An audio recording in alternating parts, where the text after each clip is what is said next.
Welcome to my YouTube channel. I hope कि आप सब अच्छे होंगे, आपकी तैयारी बहुत अच्छी चल रही होगी और अगर नहीं चल रही है तो अभी करना शुरू कर दो क्योंकि अभी भी टाइम है। पहली बात, ये वीडियो होने किसके लिए वाला है? उन लोगों के लिए होने वाला है जो लोग DSSB, TGT, PRT, PGT के लिए प्रिपेयर कर रहे हैं। उनको पार्ट 1 में अभी भी कम स्कोर आ रहा है और वो एग्जाम के लिए बचे हैं 1 महीना 2 महीना, लेकिन वो चाहते हैं कि अपना स्कोर बूस्ट करें, नहीं आ रहे 40-50 से ऊपर नंबर, तो ये वीडियो उनके लिए होने वाला है। या फिर अगर आपके 60 भी आ रहे हैं, 70 भी आ रहे हैं, तो मैं आज आपको कुछ ऐसी टेक्निक्स बताऊंगी कि आप 81 से मतलब 80 से ऊपर भी कैसे मार्क्स ला सकते हो। और ये हवाओं में की गई बातें नहीं है, मेरे खुद के 81 मार्क्स समथिंग कुछ पॉइंट्स में आए थे। TGT के एग्जाम दिया था तो उसमें भी 70 प्लस आए थे। तो कुछ भी बातें हवाओं में नहीं कही जाएंगी, जो भी कही जाएगी चीज़ें वो बहुत अच्छे से आपको अपने एक्सपीरियंस और काफ़ी सारे लोगों के एक्सपीरियंस के बाद बताई जाएंगी। So let's get started. जब हम बात करते हैं आज वीडियो के टॉपिक पे, तो ये इसलिए इम्पोर्टेंट है क्योंकि सबके लिए, चाहे आप TGT के लिए प्रिपेयर कर रहे हो, चाहे आप PGT के लिए प्रिपेयर कर रहे हो, चाहे आप प्राइमरी के लिए प्रिपेयर कर रहे हो, सब में part 1 is very very common है ना। 100 मार्क्स का आता है और हर कोई आपको ये कहता है कि पार्ट 1 में आपको मैक्सिमम स्कोर करना है। हर कोई यही कहता है कि पार्ट 1 में मैक्सिमम स्कोर करना है, लेकिन प्रॉब्लम ये है कि पार्ट 1 में स्कोर करना मुश्किल है क्योंकि यहाँ पे 5 डिफरेंट टाइप के सब्जेक्ट्स आते हैं और हम किन सब्जेक्ट्स को कितना टाइम दें, कैसे पढ़ें, क्या मिस्टेक्स ना करें, ये हमें ध्यान में रखना होता है। तो आज मैं आपको वही सब बताऊंगी। तो पहले तो 5 सब्जेक्ट्स आते हैं: English, Hindi, maths, reasoning and GK। ठीक है, हम मैंने 5 सब्जेक्ट्स के बारे में आपको बता दिया। अब मैं आपको सीक्वेंस एक बताती हूँ। मतलब मैंने जनरली ना बच्चों में ये चीज़ करी है, देखी है कि ना उनका इस सीक्वेंस में सब्जेक्ट्स वीक होते हैं। मैं आपको एक सीक्वेंस बताऊंगी अभी, बट उससे पहले मैं सबको जर्नलाइज नहीं कर रही। हर किसी के अपनी कुछ वीकनेस होती है, हर किसी के कुछ अपने एडवांटेजेस होती हैं, तो आपको उसके हिसाब से करना है। जो मैं चीज़ बता रही हूँ उसको आपको अपने ऊपर इम्प्लीमेंट करना है। तो उससे पहले हम देखेंगे कि ज़्यादातर बच्चों के वीक सब्जेक्ट्स होते हैं। सबसे पहले मैथ्स, उसके बाद इंग्लिश, थर्ड आता है रीजनिंग, उसके बाद आती है GK और लास्ट में आती है हिंदी। हिंदी तो हमें लगता है कि हम स्कोर कर लेंगे और मैक्सिमम कर भी लेते हैं। 20 में से हम 15, 16, 17 ले आते हैं। और जिस किसी के स्कोर मतलब जिसकी हिंदी वीक होती है वो भी 15, 14 तक ले आता है, 14-15 के अराउंड उसके भी आ जाते हैं। तो बात आती है कि मैथ्स को कैसे करें, या फिर बात ये आती है कि यार हमारा बच्चे जो मैक्सिमम मिस्टेक जो करते हैं, जो मैंने बच्चों के अंदर देखी है कि जैसे पार्ट 1 में मैथ्स है, उनका मैथ्स वीक है, तो टोटल आप सपोज टू भी कितने घंटे पढ़ रहे हो? 12 घंटे पढ़ रहे हो, 15 घंटे पढ़ रहे हो, बहुत ज़्यादा बोल दिया मैंने। तो आप क्या कर रहे हो? 8 घंटे पढ़ रहे हो। तो 8 घंटे में से हम गलती क्या करते हैं, अगर मैथ्स वीक है ना तो अपने 4 घंटे सिर्फ मैथ्स में ही दे देते हैं। अब एक बात बताओ, 10% के लिए आप अपना 50% टाइम जो है वो इन्वेस्ट कर रहे हो, तो क्या उतना आउटपुट आएगा? नहीं आएगा। आप मैं कह रही हूँ आपने बहुत मैथ्स में अच्छी मेहनत कर ली और आप 10% पूरा अच्छे से ले आते हो, व्हाट अबाउट 90%? तो आपको ये चीज़ मिस्टेक जो है वो लिखनी है। Not to focus, not much to focus. आपको इतना ज़्यादा फोकस नहीं करना किसी भी एक सब्जेक्ट में, किसी भी एक सब्जेक्ट जो आपका वीक हो कि उसी पे हम अपना 50% टाइम उसी में ही दे रही हैं। क्योंकि मैंने देखा है बच्चे 4-5 चैप्टर करने के चक्कर में पूरा का पूरा अपना 50% टाइम ले वीडियो देख रहे हैं 3 घंटे की यूट्यूब से, बाद में क्वेश्चंस लगा रहे हैं, फिर NCERTs भी कोई कर रहा है। तो यार एक बात बताओ, 10% के लिए आपके इतना पढ़ेंगे क्या? नहीं। तो फिर आप कहोगे मैडम के मैथ्स स्किप कर दे, वो भी नहीं कर सकते, उसकी भी गुंजाइश नहीं है। तो आपको करना क्या है? मैथ्स को स्किप नहीं करना, मैथ्स को करना है बट लिमिटेड टाइम उसको देना है कि ठीक है मैं 12 घंटे पढ़ रही हूँ तो मैं सिर्फ 2 घंटे दूंगी। अब कहोगे 2 घंटे में तो मैथ्स होगा नहीं, मैथ्स इतना ईजी होता तो सभी टॉपर होते हैं ना। तो मैथ्स के लिए कुछ फिक्स टॉपिक्स हैं DSSB जो पूछता है, जो मैं ऑलरेडी अपने वीडियो में शेयर कर चुकी हूँ। आई होप कि आपने वो वीडियो देखा होगा, नहीं देखा है तो आप लोग वहाँ पे जाके देख सकते हो। दूसरी बात ये आती है कि क्या हम रीजनिंग को इग्नोर, हाँ, सेकेंड इंपॉर्टेंट टॉपिक, जो सेकेंड मिस्टेक जो हम लोग करते हैं, हम रीजनिंग को लेते हैं हल्के में। हमें लगता है यार रीजनिंग में तो वो डब्बे वाले क्वेश्चन आएंगे, क्विज बनाने के लिए आएगा, वो तो हम ऐसे ही कर लेंगे। एक वो कि सिटिंग अरेंजमेंट आती है ना, हाइट के लिए आ जाता है, तो अरे ये तो पढ़ पढ़ के हो जाता है। बट यार एग्जाम में नहीं होता है।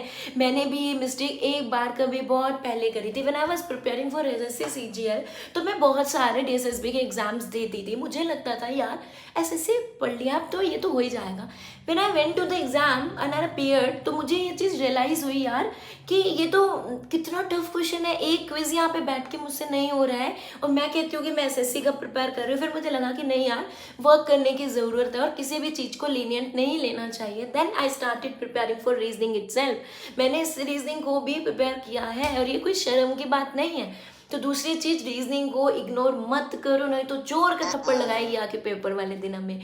तीसरी चीज, इंग्लिश। इंग्लिश को कितना भी पढ़ लो समझ नहीं आती है, क्योंकि इंग्लिश एक दिन का काम नहीं है। इंग्लिश को टाइम लगता है बढ़ाने में, इम्प्रूव करने में, चीज़ों को समझने में। तो हम गलती क्या करते हैं, एक दिन पढ़ते हैं और फिर कम मार्क्स आ जाते हैं और डीमोटिवेट होकर बैठ जाते हैं कि यार इंग्लिश तो मुझसे होती ही नहीं है, मेरे तो आएंगे नहीं, ना मेरा मैथ्स अच्छा है, ना इंग्लिश अच्छा है, ना रीजनिंग मुझे आती है, पार्ट 2 भी इतना अच्छा नहीं, मेरा तो हो गई। नहीं यार, इंग्लिश में टाइम लगता है। बस आपको एक चीज़ पे फोकस करना है, क्या आप अपने पिछले दिन से आज के दिन में इम्प्रूव हो रहे हो या नहीं हो रहे हो। ये चीज़ जो है वो आपको फोकस करनी है कि पिछले दिन से आज के दिन में आपके अंदर इम्प्रूवमेंट आया है कि नहीं आया। और अगर इम्प्रूवमेंट नहीं आ रहा है, आपको लग रहा है कि यार इम्प्रूवमेंट नहीं आ रहा है, तब आपको करना है क्या कि और मेहनत करनी है, टाइम थोड़ा सा ज़्यादा पुटअप करना है, बट ज़्यादा टाइम नहीं देना है। 10% के लिए उसका रेशियो टाइम का उतना ही डिसाइड करना है। थर्ड कॉमन मिस्टेक जो मैक्सिमम बच्चे कर रहे हैं कि they are not giving their mock test. वो मॉक टेस्ट नहीं दे रहे हैं। मॉक टेस्ट को वो सोचते हैं यार मॉक टेस्ट सिर्फ टाइम पास के लिए है, कोई बात नहीं, छोड़ो क्या देंगे, क्वेश्चन पढ़ना ज़रूरी है, नॉलेज लेना ज़रूरी है। नहीं यार, आप टॉपिक कितना भी पढ़ लो। ये मेरे साथ एक बार हुआ, मैंने ना बहुत ज़्यादा रिवर सिस्टम पढ़ लिया, ठीक है भाई, ये वाली रिवर, वो वाली रिवर, ये वो पूरे दिन पढ़ा यूट्यूब देख के।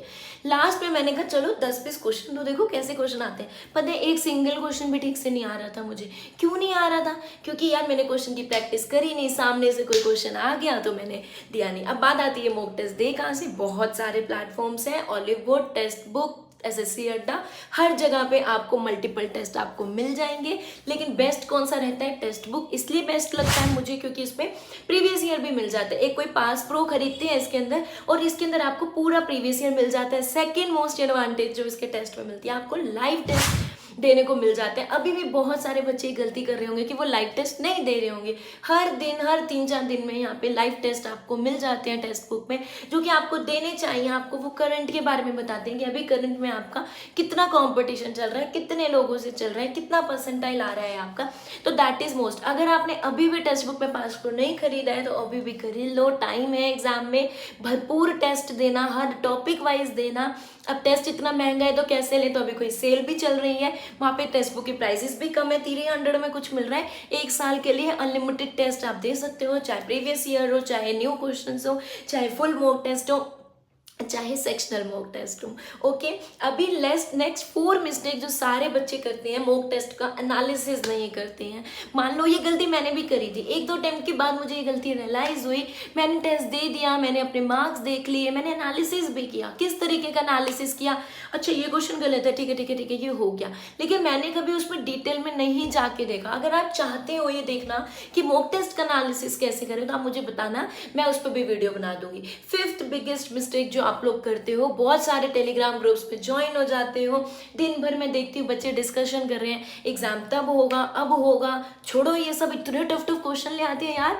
जो यूपीएससी में आए हुए क्वेश्चन है ना वो लाते हैं और कहते हैं यार इसका आंसर प्लीज बता दो। तो अब आप ग्रुप में देखोगे, आपको लगेगा यार ये लोग तो इतना ज्यादा पढ़ रहे हैं, मुझे तो कुछ आता ही नहीं है।